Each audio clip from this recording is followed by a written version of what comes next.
we'll do church for those who hate church. And it's a wonderfully disarming thing to be able to say to people.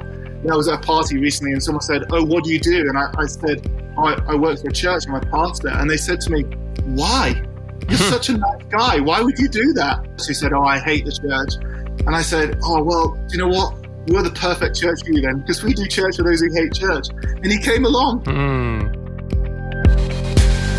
Welcome, everybody. This is Simon Gilbo with Inspired. It's great to be back again this week. Another fantastic guest. If you're new to Inspired, it's all about sharing my mates, my contacts, just people I've met over the years who are doing incredible stuff in all sorts of walks of life. That's what I love, the utter variety. And it includes people that have just been through tough times, done incredible stuff, seen God's faithfulness despite the sucker punches of life. And, you know, we're bombarded with so much bad news. So it's good to hear stuff that leaves us inspired. That's why we called it Inspired. And I have no doubt you're going to be inspired this week because we've got a good mate with me now. It's Chris Arnold. Welcome, Chris. Oh, thanks, Simon. So good to be with you. So excited. Sorry, I'm on the side of the world, but... Yeah, no, brilliant. So Chris is calling, we're on the line from Nairobi. I met Chris through a mutual friend, Mike Wilmot, about 4 years ago, and then he hosted me over New Year. I was preaching in just north of Nairobi, and I got to hang out with his family, with Abby and the kids as well. And Chris is a church planter. He's a Christian leader. He runs, set up Renewal Church Nairobi. I love it. It's a church for people who hate church or people who are disenchanted or disillusioned or checked out. And so I love how clear thinking he is, how he expresses himself. He describes himself as a bemused Christian leader. We had a good game of tennis. He's a sports Billy. And anyway, that's enough, I think, by means of intro, Chris. Tell us about your background. I mean, did you grow up a follower of Jesus from the get-go? You know, I grew up around the church, and I often say nothing has done more to put me off being in the church than growing up in it. All right. I don't think this was just my experience, is what I hear from people. So I grew up around the church, and I kind of believed in God, but I'm not sure that was shaping me. I don't think it was changing me. Mm-hmm. I don't know if you see this, but I think we've made this category of people where it's possible to be a Christian and not be a follower of Jesus. Like I would say, one of the things I observe is this idea of like Christian secularism. Like we believe in God, but our instincts are secular. Our lifestyle's secular. It's not impacted by God. The vision of following Jesus seems to be a bit nicer. So I kind of grew up with that idea that I go to church on a Sunday, I do my bit, I'm faithful, I turn up. But more than that, I don't think there was anything more than that. And how would you describe your faith in that context, how you were raised? So if I was to describe my faith now, I'd just say it was so narrow. My faith would be like, let's go to church on Sunday, let's seek after a buzz or a bit of a hit, kind of like encounter theology, if you will. Like, is something going to happen on Sunday? Is God going to break in? If not, the speaker's a bit rubbish. The worship didn't speak to me this morning. Okay, I'll wait till next week. But our hope, I think, was that we could just convince other people that they needed to be in church as well. Like, we're aware of how bad we are or whatever, and just can we drag people along to church? And that was the kind of the extent of my faith. And it was almost like this waiting around to go to heaven. I remember that as a kid going, is this it? Is this all I'm meant to do? Like wait around till I go to heaven? And as I got older, I struggled with the intellectual kind of dishonesty of it. This wasn't what Jesus was talking about. It seemed really different to that. So actually my faith, and I really struggled. I walked away from the church when I was about 14 or 15. And just, I don't want to be part of it anymore at all. Yeah, I remember in our discussions, you talked about it being a sort of a movement of sort of quite heavy shepherding, and that was pretty destructive, damaging. Yeah, I think it had like this hold on people, and it became, I don't think it was malicious in its intent, but it certainly felt malicious in the way it was played out and was damaging to people. I just saw people hurt by the way the church acted. You can do this, you can't do this, you must marry this person. And you begin to ask questions like, is this a cult? Like, am I part of something that is not the way of Jesus? And as I read through Jesus more and more, I just thought, he's way more gentle than this. Mm-hmm. This isn't the things I see. So you talk about running away from church. What did that look like? I didn't want to be part of this anymore. I I kept seeing these people were convinced, they'd say, oh, I'm overweight. I'm going to pray for Jesus to make me thin. Or I'm going to, I want to have a fancy car. I want to have multiple homes and incredible holidays. And God's just going to land that on my plate. And I just realized, for believing in Jesus and going to heaven, I didn't really need the church for that anymore. I could do that in the comfort of my own home. It wouldn't ruin my golf game because I could get up on a Sunday and play golf, or whatever. And just thought, I don't need to be part of this. So I stopped going to church. I remember horrifying my family, and they're like, "So you don't believe in Jesus anymore?" I was like, "No, I really do believe in Jesus. I think he is the moment on which history hangs. I just hate the church." Right. I turned up to university a couple of years later, and for some reason I decided to go along to the Christian Union, and they had this completely other theology that I'd never come across. And it wasn't that God would just do everything, it's that God would do nothing. And it was really weird. The only prayers we had were for things that we felt God could comfortably do. Right. Like in the middle of comfortable suburbia, we'd say, I hope that we have a safe journey home. Which isn't a rubbish prayer. It's just one that we fully expect God to do. It had no sense that he was going to move or do things in our time. And I just decided I'd had enough of this. I thought, I want to believe in God, but I want to be around people who really believe that God wants to do things in our time, that he wants to see his kingdom come here on earth as it is in heaven, for instance, and move beyond that. I remember being at university, and like all good stories, it starts with a girl and some food. And the girl I'm married to, Abby, we were just talking and going, we kind of both grown up in Christian households, both disillusioned by this, both found that Christians were pretending to be something they weren't and never allowed to be a space where they actually were. And we just sit there and talk about this, and we realized, we both kind of love Jesus, and we both wanted help in how to follow him better. We just weren't finding it in the church. And I think for us that started this journey, even then, we were really young, we were kind of 20, but it began this journey of just asking deep questions about how do we do church? How does this reflect God's heart? How do we begin to change the narrative so that people find Jesus in church? So, I mean, we clearly this podcast is not going to be relentlessly church bashing. But it's a shared experience that lots of people do have, don't they? I mean, I'm glad to say that I'm part of St. Andrew's Community Church. Clearly, we've got different issues, but I love it. I love it. It's the bride, and it's all its messiness. We're doing loads of stuff in the community, and it's full of some very obviously broken people, some sort of less broken. But church is messy. Period, isn't it? Yeah, and I love what Wimber said, actually. He talked about it. He said, it's only ever neat and tidy in the graveyard. It's messy in the church, and it's meant to be.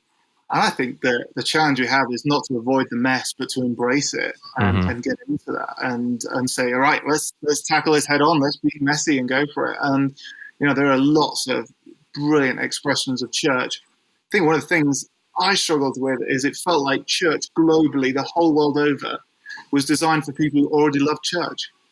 Yeah. And it was set around people who were already okay with the idea of church and the ways in which we do things and stuff. And very few people thought about, how do we do church for those who struggle with church?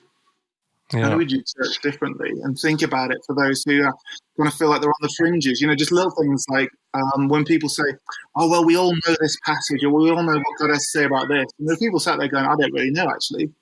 And we kind of push them to the outer edges and make them feel like they're not part of this family. So we'll come to that in due course about how you've gone about modelling a church for people who hate church or on the periphery. But before we get there, you talk about being gently drawn back to God. How did you see his hand drawing you back to himself? I think there were two things that I loved. One is, as I read through the scriptures, whilst I might have given up on church, Jesus hadn't. And he prayed for it. He loved it. He saw it as his vehicle. It's throughout the New Testament, this idea of God's people being a beacon and a light and a message of hope, like inspiration that you talk about. And that's what the people call to. And I began to go, I might have my issues with it, but I'm going to have my issues with church, whether I'm inside of it or outside of it. And I felt God saying to me, I want you to have your struggles with it, but from the inside, and help champion what I what he wants to do with the church, if you will. And that was really important. And also I began to meet other people who had just a faith that was a bit more honest, I think. Mm-hmm. And they were able to go, I struggle with this too. And I find this bit hard. And it doesn't mean I've given up on church. It doesn't mean I don't love Jesus. I just find it hard. And for me, that was just so encouraging to find other people. And I think that's one of the things that, I don't know if you noticed it in COVID, I felt like we were never meeting with people. So just never around people who go, yeah, it's tough, isn't it, this? It's really hard. Or I'm struggling with this. And just the encouragement from walking the journey with other people. I'm so grateful for the people who kind of picked me up when I was at university. These people who picked me up, and I was a mess. Like, I was drinking to excess every night. And I remember the kind of Christians there just embracing me and loving me with all my brokenness and all my skepticism. And I began to see, actually, this is what the family of Jesus looks like. And this is beautiful, actually. So what's the chronology in terms of ending up going out to Kenya? Did you go into a regular job after university or what? So when I left university, I went into sports coaching and eventually into teaching. And my wife's a teacher as well. And we'd visited Kenya on a school trip, actually. Came back and I was like, I'm never going to move there. That sounds like a terrible idea. I'm really glad I visited. But when I kind of come back to God and made my peace with God again, I remember vividly saying three things. I said, look, I'm not going to work with young people. I'm not going to work in a church, and I'm not going to work in Africa. And I think God just smiles on these things sometimes, doesn't he? Yeah. I've found my experience as being that God gives me his vision in salami tactics. He kind of gives me it slice by slice because I couldn't take the whole thing. So I actually ended up being a youth worker, a sports coach, and then a teacher, and more involved in our local church. And then one day I came home from school and I was just, I wasn't feeling very well. I just laid down, I was just listening to music. And I had this really vivid moment. And God doesn't speak to me vividly like this very often, like maybe once or twice in my life. But I remember once thinking God say, I might need you to move to Africa at some point. And I remember thinking that must be the devil. So I ignored it completely. And it wouldn't go away. And eventually just in my own prayer life going, okay, God, if at some point in the future you want me to move to Africa, then I want you to know I'm open to do it. But I didn't tell anyone about this because I was petrified. So, but the next day, Abby rings me up from school and she said, I've just been offered a job in Kenya. What do you think? I was like, that sounds terrible. We should never do that. But we ended up packing our bags, and about 3 months later, we moved out to Kenya. I was going to be one of the chaplains in a school out here, and Abby was going to be a teacher out here. So I think that was at St. Andrew's Turi, was it? Yeah. Yeah, where I think some of my family went in previous generations. And so what, 2 or 3 years there? So we did 2-3 years there. We'd been here about 3 or 4 months. And every time we walked out the gate, we just went, God, what are you doing here? Because this is a world I don't understand. So the village in which the school's based, the average life expectancy is under 40. Wow. And we began to go, God, what does it mean to be your people in this place? I was working as a chaplain in a fancy school, and in a sense, it was quite easy to do that. But the moment you walk out on the street, you're confronted by people who are just desperate. So we prayed about this, and Abby's a textile designer, and we said, okay, God, what about if we helped get alongside some of these ladies? So we set up over a number of months. We set up a textiles company, teaching ladies how to sew. We're selling products all over the world. Eventually, doing kind of vintage textiles. I never thought I'd run a textiles company, but I started doing that with Abby. And one of the things I've realized is if we're going to engage with people, we've got to get proximate. We can't do it from afar. We can't do it remotely. And the moment we got into doing this, we had to confront the issues we were facing, like sitting with people and seeing their struggles face to face, and not just poverty, but more than that, kind of seeing how is Jesus like salt and light in this space? Like, what does that look like for him to be visibly shown in this world as well? And once you get up close to it, you don't have a choice but to think about it. Yeah. Any key stories from that time?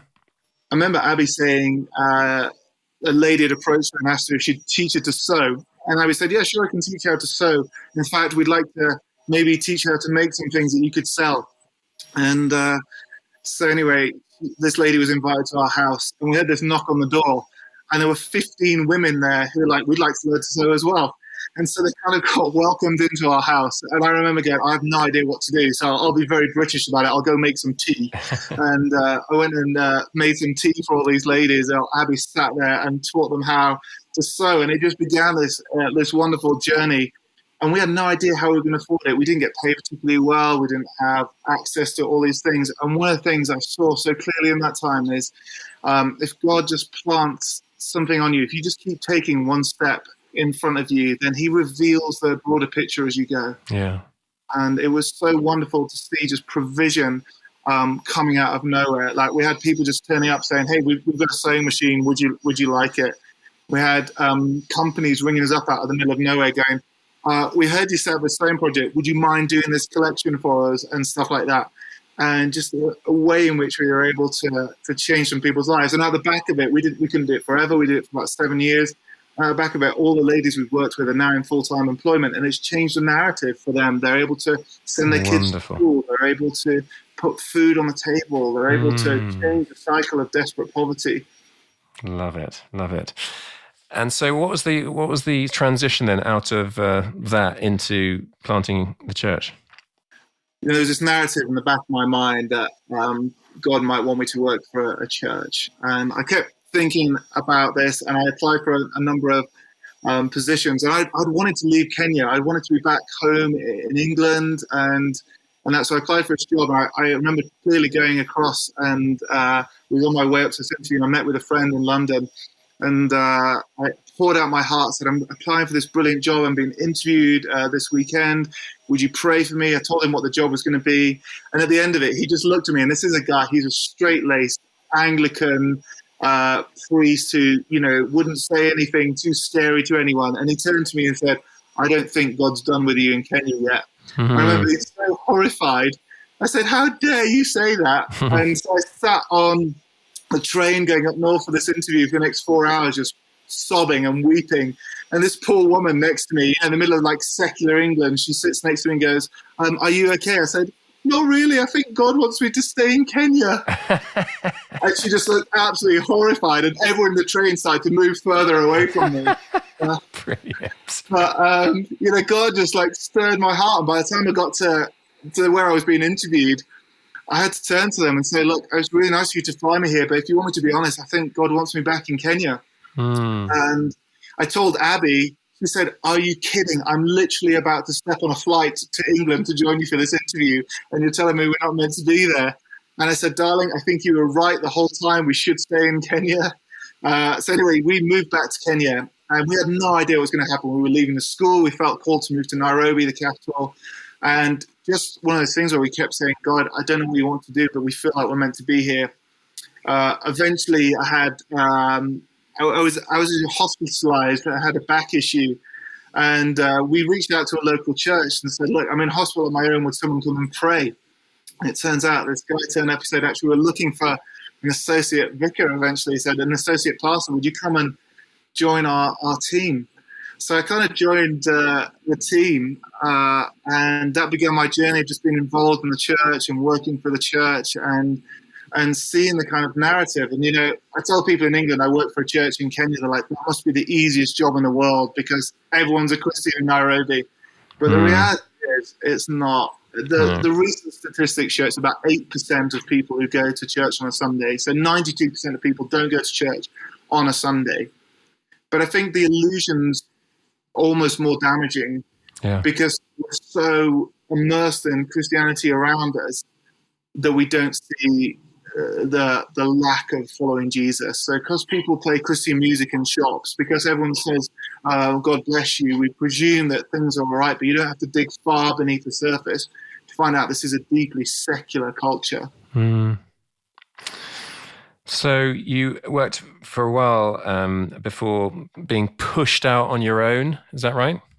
Yeah, so we realized that lots of people kind of liked comfortable church. And don't get me wrong, I love it as well. When I'm back in the UK, there are lots of churches where I turn up to and go, I don't want too many problems. I don't want people hassling me. I'm just happy to sit here have a bit of time with Jesus and go.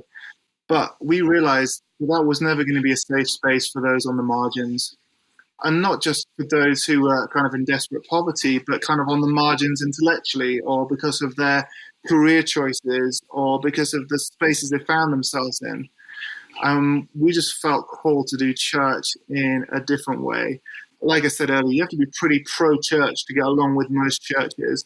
But what does it look like to do church for those who really struggle with church? I think one of the great statistics we've misinterpreted is that people who've given up on God, we say they've given up on the church and vice versa, but actually the two are very separate. I find lots of people have given up on the church, but they're happy to have a conversation about God or a higher power or whatever.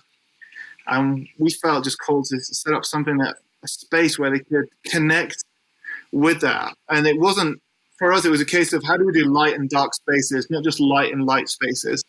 Like I always joke with our church, any idiot can be a Christian in church on a Sunday, but what does it look like to go beyond that and to do it in different places and darker spaces? How do we be, God's community in those spaces? And so we said, okay, if people can do church for those who love church, we'll do church for those who hate church. And it's a wonderfully disarming thing to be able to say to people. Because in our generation, people come up to me and I was at a party recently and someone said, oh, what do you do? And I said, oh, I work for a church, I'm a pastor. And they said to me, why? You're such a nice guy. Why would you do that? And I said, well, I want to be involved in the church. He said, oh, I hate the church. And I said, oh, well, do you know what? We're the perfect church for you then, because we do church for those who hate church. And he came along. Yeah. So, I mean, I vaguely know the context and the scene, superficially very Christianized nation, loads of people, it's so much legalism, isn't there? And so it's been very fruitful. You've seen loads of particularly young lives drawn to faith. Share some of those stories. When we started, this was about a week before we launched our church, and someone came up to us and said, I've got a word of prophecy for you. I don't know about you, whenever you hear that from a random person, I'm always a bit nervous. But this person came up to me and said, I've got a word of prophecy for you. You just need to know that Nairobi doesn't need another church. And I was a bit like, oh my gosh, we've given everything. We've given up our jobs. We've given up everything to be here because we felt God called us here. He said, Nairobi doesn't need another church. It needs a home. And we began to wear this as a badge of honor. We were like, okay, this is what we're going to do. So, you turn up and you can just feel at home. We're going to serve coffee and tea in the middle of the service. You take off your shoes and socks, you can kick back, you can fall asleep while I'm preaching. I mean, lots of people do that anyway, but feel welcome to. And make this a place where people felt home. In fact, it's on the big banner that we put at the front of our church that says, welcome home. And we found that people started coming. And it was really surprising to us. They started encountering Jesus, and for some it was slow and painful. I remember one guy turning up, and for the first 6 months, he just used to turn up, and his basic narrative was, I hate the church. I'm not very sure about God, but I quite like you guys, and the fact you give me food is amazing, so I'm here. And 2 years down the line, this guy is on our welcome team. He's the first person that people bump into when they come into church. And they turn up and he can tell if they're nervous about church. He's like, you are so welcome here. It's amazing to have you. How can I just make you feel at home? I remember one lady turning up and she was just you could just tell she was so nervous about church. She stood outside the whole time. And, one of our team just went outside and just said to her, hey, you're just really welcome here. Can I get you some coffee? And she came in, and it was a really little thing that we did that just sparked something in her. As I was speaking, and I just said, we're going to read out of this passage. This is where it is in the Bible. If you don't have a Bible, don't worry, it's going to come up on the screen. If you can't read it, don't worry, I'm going to read it out to you. And she said, it's such a little thing, but it was the first time where people hadn't presumed that she was meant to know something to be allowed to be in church. And it was a beginning of a process where we began to evaluate lots of different things we did, because we didn't want to make presumptions about how people were coming to Jesus. I think Jesus does something really interesting that we've missed. We make the bar really high to access church. So we say, you must look like us, you must act like us, smell like us, agree with our doctrines, be on our membership, and then we let you in. And once you're in, what we expect of you and how you're meant to grow is very little. Can you come to church on a Sunday? Can you give? Can you serve occasionally? And can you be morally defensible? Whereas Jesus does the opposite. His bar to access is really low. He's like, hey, bomb fisherman, come follow me. But once you're with Jesus, the life he calls you to is really high. It's like Sermon on the Mount.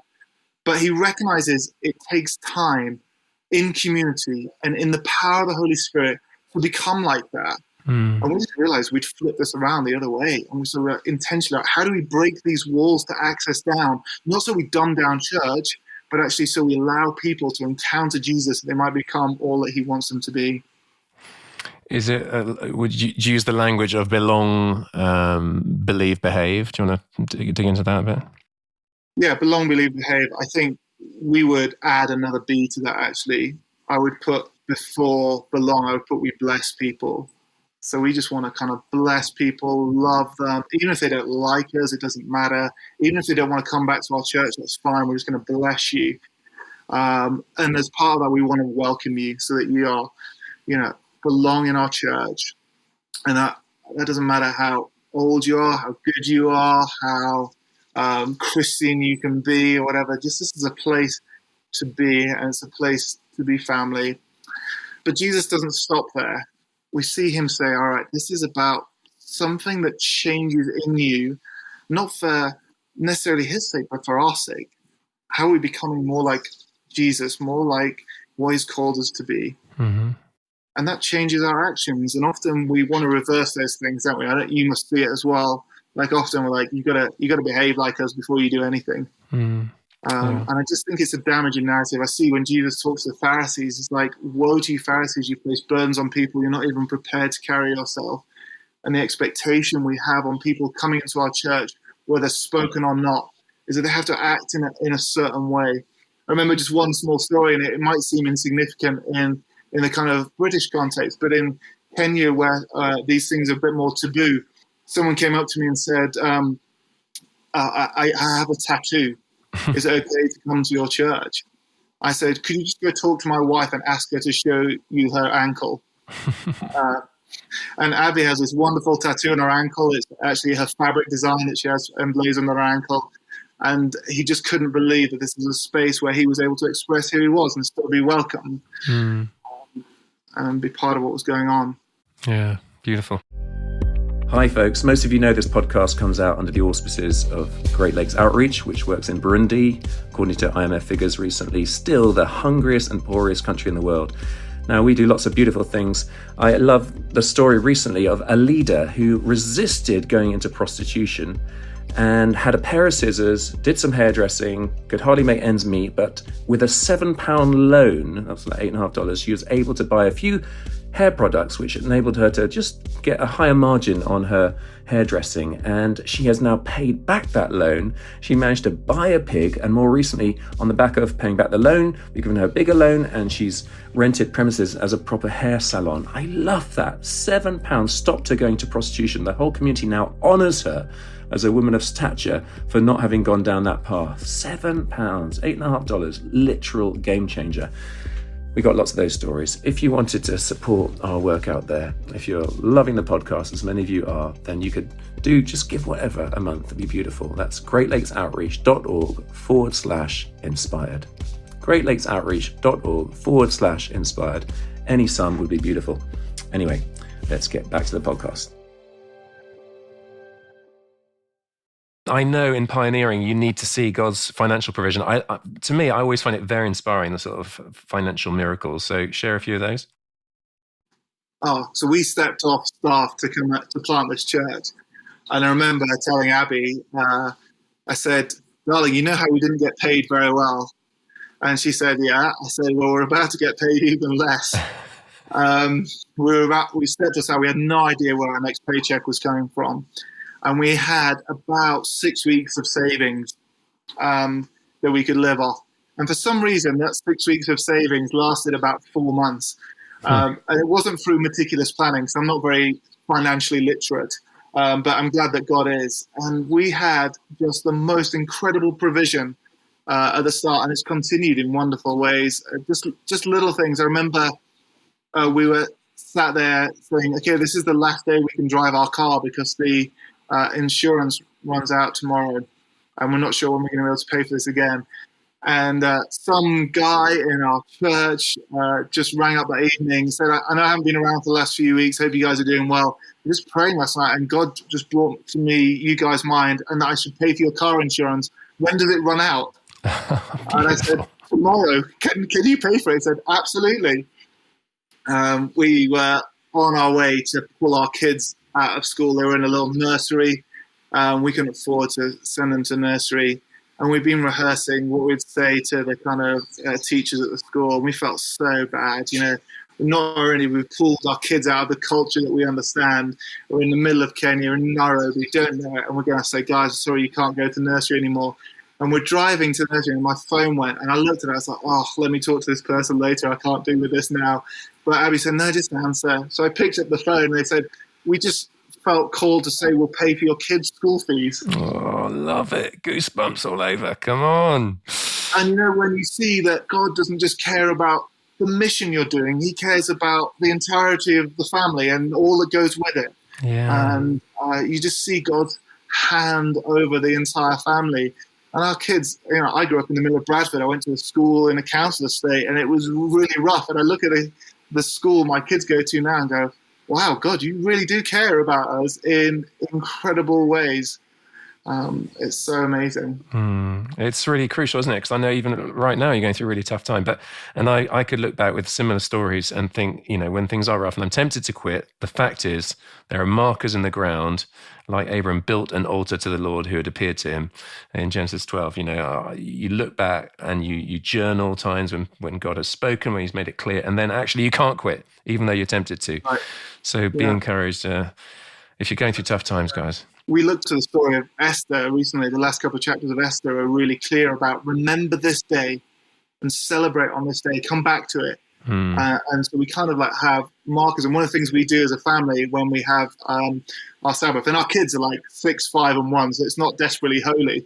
But we always say, what are the cool things you remember? What are the amazing things that we think God has done? And we just have an opportunity to share them. And we look back and go, God, you did this. That's incredible. I can't believe that this has happened. And I just think you're right. And I would encourage anyone just to have people who are outside of your kind of ecosystem to kind of occasionally come in and just reflect back to you what God's been doing. We spent some time last week away with a friend, and I've just been struggling going, God, are you sure you want me to do this? Are you sure I can carry what I think you've put on my shoulders? I don't feel like I'm doing a very good job. I feel like this is falling through the cracks. I think this is a mess. And he just reflected back to me some of the stuff that's happened over the last 4 or 5 years. And I sat there in tears about this story that I've been in the middle of it, because it's so easy to forget what God's done, isn't it? Yeah. Oh, keep going, buddy. Now, I wanted to talk about some of the things your church is involved in, because it's so beautiful. Tell us a bit about the Rejesha project. So Rejesha is this wonderful project that we do. It means in Swahili to restore. And we set up this project. One of the ladies in our church came up to me, a brilliant conversation. She came up to me, it was about 3 weeks after we planted this church. And she said, I need to know 2 things. One is, what do you think about young women leaders? And the other is, what do you think about sex workers? And she was passionate about getting alongside the sex workers in our city, of which there are about 40,000 in Nairobi. And I said, what do you have in mind? She said, I don't really know, but I feel like God wants us to be in that space. So anyway, she said, Chris, I need you to come out onto the streets with me, and I need you to see what's going on. So anyway, it's not often I get invited out to go and meet sex workers on the street, but I decided I'd go along anyway. And I turned up, and she confessed to me as we were driving there. She said, I don't know how I'm going to break into this world, but I decided if I took along a white pastor in the middle of Nairobi, it might act as a useful bait. So I'm being dragged into this scenario, and we just begin talking to some of these ladies. It's midnight in the red light district of Nairobi. I wouldn't want to go there in the middle of the day, let alone at night. And we're walking down the streets, and we begin talking to some of these ladies. I remember one of them saying, why are you here? And we looked at each other and were like, oh yeah, it's a good question. Why are we here? And I just said, oh, we just wanted to show you that we care. And they looked and went, right, okay, you guys are weird. And, as we got to know them, we realized these ladies would earn maybe $3 to $4, £2 to £3 a night if they've done really well. But, more than that, something special started to happen. We realized the number one thing they needed was food. And I think the easy solution would have been, we're going to drop off a load of food for you guys. But Eunice, who started this project, she said, I think there's a better way to do this. Let's hire a space and let's invite them into a meal on a Saturday night. So we began to do that, and we'd turn up, we'd have this meal cooked, and we'd sit down at midnight. And it's awkward, Simon. These ladies are dressed in I wear more to get in the shower than some of these ladies turn up. And they're there because our world has decided that we're going to impoverish people through the greedy decisions we make. And they're sat there. And this amazing thing is, Jesus shows up, and they start sharing their stories. And, in no time, it's the kind of stories that you and I would share. We'd sit there, we'd have a bit of food, we'd talk about our kids, about our concerns for them, about what's going on, about family life. And they begin to share these stories. And I realized, wow, these guys are so good, so brilliant. And yet our world forces them to be there. And, I've heard more of these sex workers passionate about Jesus than I found in the local church often. They're just forced into such a broken place because of our world. And I remember the first night we're there, and one of the ladies, let me not say her name, but one of the ladies turned to me and she just went, what you're doing is beautiful. Can I pray for you? And I was just so taken aback. And she prayed, and we stood there, like a dozen of us, just holding hands, just like sobbing and crying and seeing how God wanted to just show up in one of the darkest places in our entire city. And then they share stories of being abused, being beaten up, being raped, all kinds of horrific things. And then we see that over a meal, over shared commonality, Jesus begins to move. And we've now seen a number of these ladies exit prostitution. We're now running a coaching program to help ladies grow in their skills and develop stuff. And we've seen more and more people have opportunity to exit the streets, make a new life for themselves. One of the most beautiful things I think that happened out of the back of it was one of the ladies said to me, do you think I'd ever be welcome in your church? And I said, absolutely, please come whenever you want. She turned up to our church, and she just had the most wonderful time. And I remember a few weeks later, we kind of shared this story in church, and some lady came up to me, and she was, very prim and proper. She said, I don't think there's room in church for me and some sex workers. And I said, you know what? I think you're right. I wonder which church you could go to. And she was so challenged, and bless her, she came back and said, you're right. And she now helps out in some of our ministries. But I think it was that posture of going, do you know what? We are just going to welcome the broken and the hurting. And if that offends you, please go to one of the churches where that won't be an issue. But we're going to take a stance. We're going to put a line in the sand and say, this is church. And Simon, next time you're here, I want to take you out there, because I think it's one of the closest expressions to church I've ever found, where we see Jesus moving in the broken and the hurting.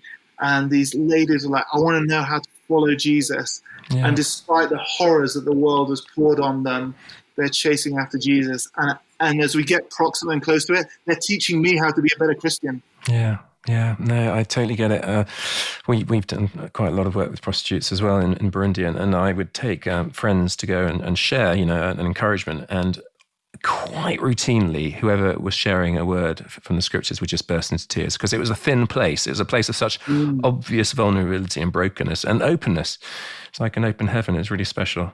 Actually, funnily enough, this week I got a Facebook friend request from a lady, Doreen, who was a prostitute, who, it's maybe a longer story, but I'd hired her out for a night about 6 years ago, and with Ida and Doreen, two girls, and in the end, obviously, hired them out to not have sex with them, but to offer them a different way, and both those ladies are now set up and doing well, one in business, and this girl, Doreen, she's now a mum with a pastor, and it's so lovely to see, you know, these precious people, everyone made in God's image, and there by the grace of God, it's not my mum or my daughter or my sister or my wife. It's no one is born and, you know, age 5 and says, I want to grow up and be a prostitute. That's just not the case, is it? So there's no room for judgment, is there? And often we're not so good in that way. And I love it that your church is modeling a very different way. So that's Regisha, and I'm sure you had more stories, but we're running out of time. I also wanted to talk about Ajar. And and I met, tell the story of Pete, who I had the chance to meet at Christmas and New Year, and what an incredible man, and his story. Yeah, so I got invited into prison a number of years ago, and there was a guy leading a church service in prison. And I just watched this guy. I thought, wow, there's something about this guy. I want to get to know his story. And afterwards, I had a chance to chat with him. And he said, look, 20 years ago, I came home and found my wife had been murdered. I picked her up and I carried her to the police station. They promptly arrested me, and I never saw my kids for the next 15 years. And I got put in prison. I was wrongly convicted of murdering her. And even though over the years we've managed to prove I didn't do this, we actually know who has done it, but due to corruption and the brokenness in our justice system, I remained in prison. I remember meeting this guy and going, this can't happen. Like, when on earth does this happen? And he said, my story is not an anomaly. Yeah, it's pretty out there, but he says it's not an anomaly. This happens all the time. He said, I know hundreds of people who are innocent and are in prison. And so we began kind of journeying with him. And as I was going home that day after meeting him for the first time, I was with a friend, and I said, if this guy ever gets released, we should hire him to be on our church team, because no one's going to give him a chance. He's got 20 years of criminal record behind him. What chance would he ever have? We should just hire him. And he said, to do what? I said, it doesn't matter. Let's just hire him. Let's give him a job. Let's give him an opportunity, and he can come in and tell us how broken our justice system is and see what we could do. Anyway, 3 months later, he gets a presidential pardon. So we hired him, and he came on our staff team. It was brilliant. He got turned up to our staff meetings. This guy has been in prison for 20 years, and just began telling us that you guys are so anesthetized to the real world out there. This is what's happening. And it was powerful to hear him do that. But it began in me a journey about seeing how could we do justice again. And when we planted this church, for some reason, the two types of people that turned up was either creatives or lawyers. And I wanted just to have a better vision than, hey guys, it's great to have you here. You're a senior lawyer. Could you help us on the welcome team? I wanted to be able to say, how do we use what God's given you to see his kingdom come? So we went back into prison with a young lawyer, and I said, could we begin giving our time to some of the brokenness that we see? Could we help some of these people who can't access legal aid?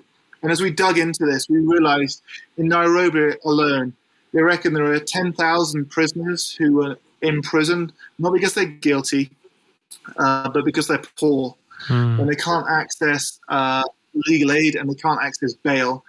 So they can't get out of the system. We found one guy who'd been in remand waiting for his trial for 17 years. He'd been accused of petty theft, which even if he's guilty, carries a maximum of 2 years. But because of the brokenness of the system, we've decided to destroy his life, and he's lost 17 years. We realized we could go in and grab some low-hanging fruit and begin representing clients. And we've represented about 100 now who we've managed to get kind of released from prison. But I don't think the journey is meant to end there, actually. One of the things I've been really challenged with is, okay, so we've got them out. Great. What do we do now? And the church has been really good at kind of giving away about the excess. But I want to challenge us to be entrepreneurial and risk-taking with it. Often we become a bit risk-averse when we're in the church, and I'll get a bit bored of that. So I like to be a bit naughty and say, how can we be risk-taking?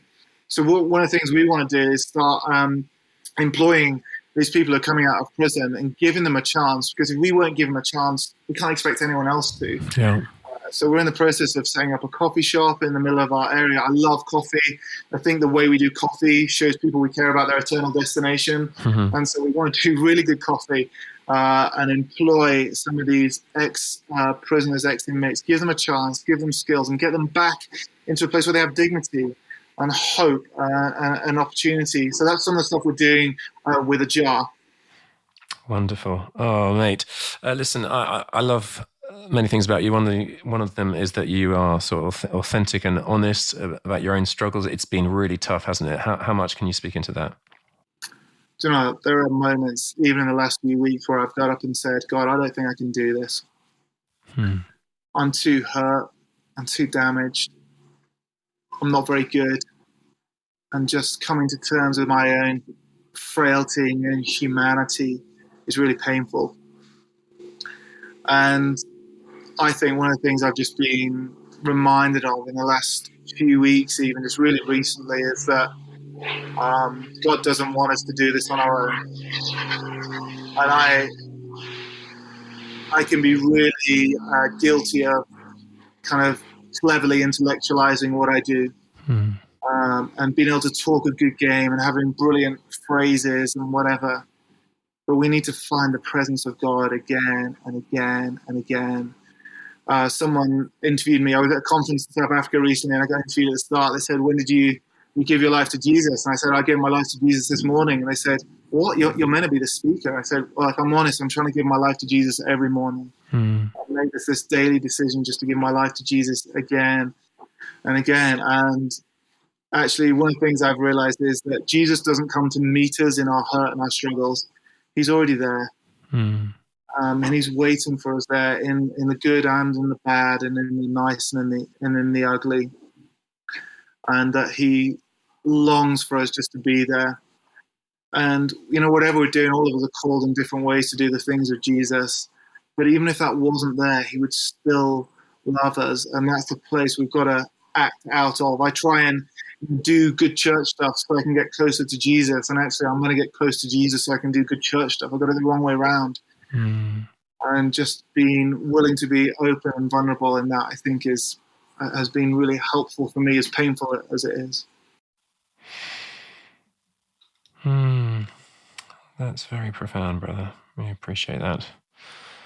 I'm sure that will impact a lot of our listeners. We're kind of running out of time. Is there anything that we haven't touched on that you wanted to address? Yeah, I think just as I think about the place I'm in, I feel like God really challenging us as a generation to think, what does it mean to do discipleship with Monday in mind? Like, how are we growing beyond just being nice on a Sunday? I grew up with the idea that discipleship was a Sunday thing, but I think the real game changer for us is how do we equip and release the church to do the Jesus things in their space on a Monday? You know, I think the mom who loves on her kids on a Monday as they're on their way to school is doing profound things for Jesus, that we as a church body need to equip and love them to do that. As we go into our different spaces, creatives, legal, business, schools, whatever it might be, what does it look like to follow the way of Jesus in that? And I think that the damage has been, we just drag people into our church ministries. And I told our church, we're not going to set up any more ministries because our church are already doing hundreds of them. We need to find better ways of equipping them to be on the mission they're already doing. And I think we've got to get rid of this unwritten narrative that somehow we say, unless you're jumping into the programs of the church, you're not really a good Christian. And I think just that gentle reminder that God wants to give us, that the space he puts us in is the space he wants us to be salt and light, the space he wants us to love on those around us. And as we do that, you know, as I've done that in secular spaces, I've been people drawn to it. Very rarely do I find people want me to have a full-on evangelistic conversation with them, occasionally. But if I'm in their spaces that they love and they see that I act differently, think differently, and love on them, even when they don't deserve to be loved, it changes the narrative. Very thought-provoking and challenging and inspiring, because you're doing it and you're seeing some beautiful, beautiful fruit out there in Nairobi. Chris, Arnold, thank you so much for your time. Oh, thanks, Simon. What a treat to be with you. Bless you, mate. Brilliant. Hey, guys, I trust you've been inspired, stirred, encouraged. Can you give us a great review, please, on Spotify, iTunes? If you want to be in touch with me, it's simongilbo.com or any of the social media platforms. I want to thank Adam Thomas Steer for the editing and Mike Sandyman for the mixing. Next week, we've got another fantastic guest. But in the meantime, go for it, take risks. God bless you, and toodaloo.